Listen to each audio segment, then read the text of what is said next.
impossível só existe até alguém decidir tentar. Essa afirmação ecoa como um chamado à coragem e à fé, especialmente quando olhada à luz das Escrituras. A Bíblia não é um livro sobre pessoas que tinham todas as respostas, recursos ou garantias.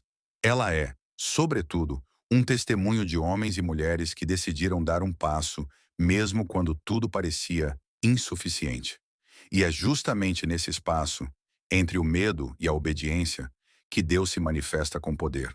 O impossível, do ponto de vista humano, nasce das nossas limitações. Vemos com olhos finitos, avaliamos com experiências passadas e medimos o futuro com base no que já falhou. Mas Deus não está preso ao que fomos, ao que temos ou ao que sabemos. Quando a capacidade humana termina, a ação divina começa. Não por acaso Paulo escreve: "O meu poder se aperfeiçoa na fraqueza." 2 Coríntios 12, 9. A fé bíblica nunca foi passiva. Crer nas Escrituras sempre exigiu movimento. Noé precisou começar a construir a arca antes da chuva. Abraão teve de sair sem saber para onde ia. Moisés precisou estender o cajado diante do mar ainda fechado. Nenhum deles viu o milagre antes da decisão. O milagre veio depois do passo.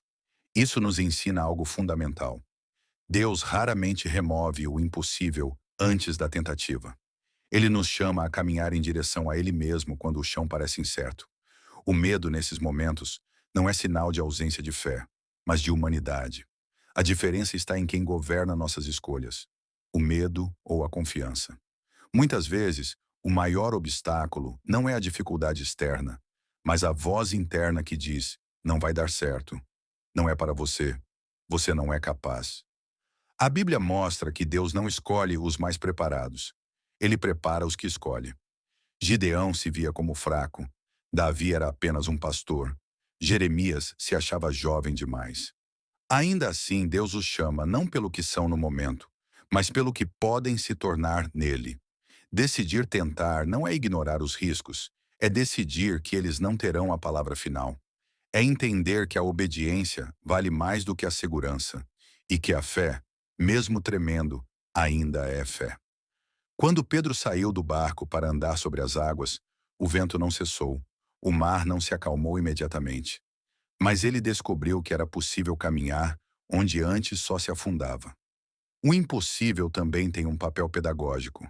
Ele nos ensina dependência.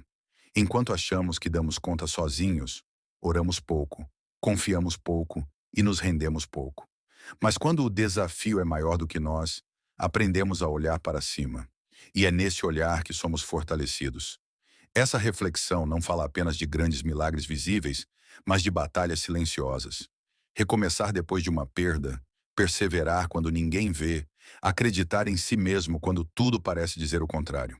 Tentar nesses casos já é um ato de fé profunda. Às vezes, o maior milagre não é a mudança das circunstâncias, mas a transformação interior que nos torna mais fortes, mais maduros e mais confiantes em Deus. O impossível só existe até alguém decidir tentar.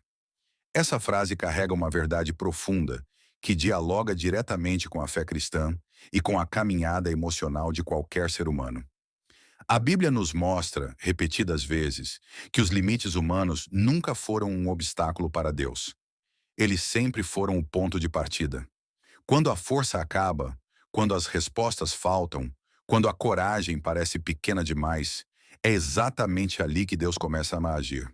A Escritura revela que o extraordinário nasce em cenários comuns, frágeis e até improváveis. Deus não escolhe pessoas perfeitas, mas corações dispostos. Moisés tinha medo de falar. Abraão era velho demais para sonhar com um filho. Maria era simples demais para carregar uma promessa tão grande. Ainda assim, todos eles decidiram tentar. Não porque tinham certeza do resultado, mas porque confiaram em quem os chamou.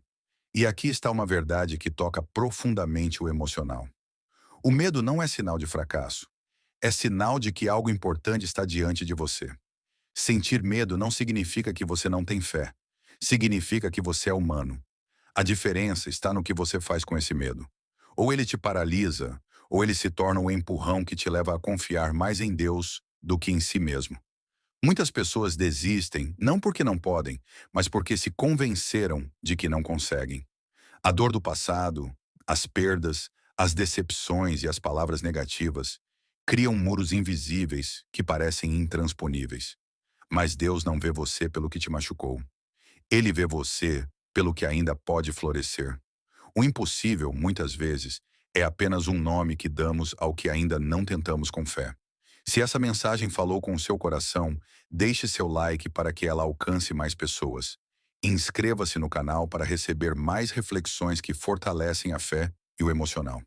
Compartilhe com alguém que precisa ouvir que ainda vale a pena tentar. Porque o extraordinário começa quando alguém decide não desistir. Deus abençoe sua vida